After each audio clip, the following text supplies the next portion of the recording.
My fellow Americans, I want to speak to you tonight about the troubling events of this past week. As I have said, the insertion of the U.S. Capitol struck at the very heart of our republic.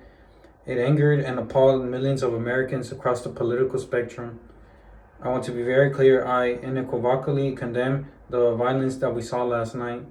Violence and vandalism have absolutely no place in our country and no place in our movement.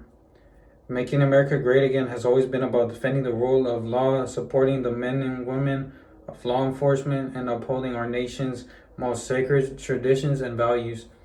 Mob violence goes against everything I believe in and everything our movement stands for. No true supporter of mine could ever endorse political violence.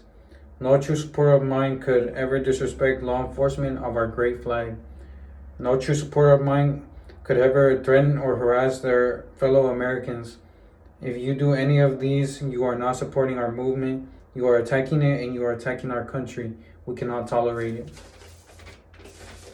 Tragically, over the course of the past year made so difficult because of COVID-19, we have seen political violence spiral out of control.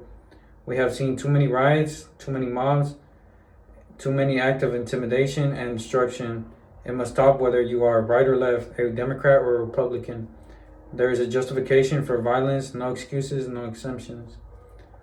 America is a nation of laws. Those who engaged in the attacks last week will be brought to justice.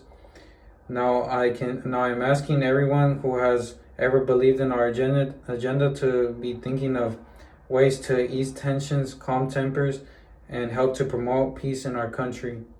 There has been reporting that additional demonstrations are being planned in the coming days, both here in Washington and across the country.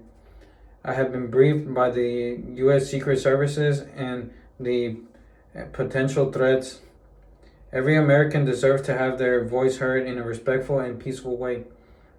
This is your First Amendment right, but I cannot emphasize that there must be no violence and no lawbreaking and no vandalism of any kind.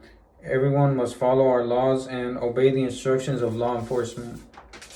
I have directed federal agencies to use all necessary resources to maintain the order.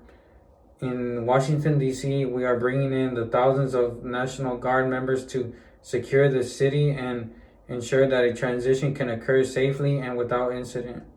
Like all of you, I was shocked and deeply saddened by the calamity of the Capitol last week. I want to thank the hundreds of millions of incredible American citizens who have responded to this moment with calm, moderation, and grace. We'll get through this challenge just like we always do. I also want to say a few words about the unprecedented assault on free speech we have seen in recent days. These are tense and difficult times. The efforts to censor, cancel, and blacklist our fellow citizens are wrong and they are dangerous. What is needed now is for us to listen to one another. All of us can choose by our actions to rise above the rancor and find common ground and shared purpose. We must focus on advancing the interests of the whole nation, delivering the miracle vaccines, defeating the pandemic, rebuilding the economy, protecting our national security, and upholding the rule of law. Today, I am calling on all Americans to overcome the passion of the movement and join together as one American people. Let us choose to move forward united for the good of our families, our communities, and our country. Thank you. God bless you, and God bless America. Former President Donald John Trump.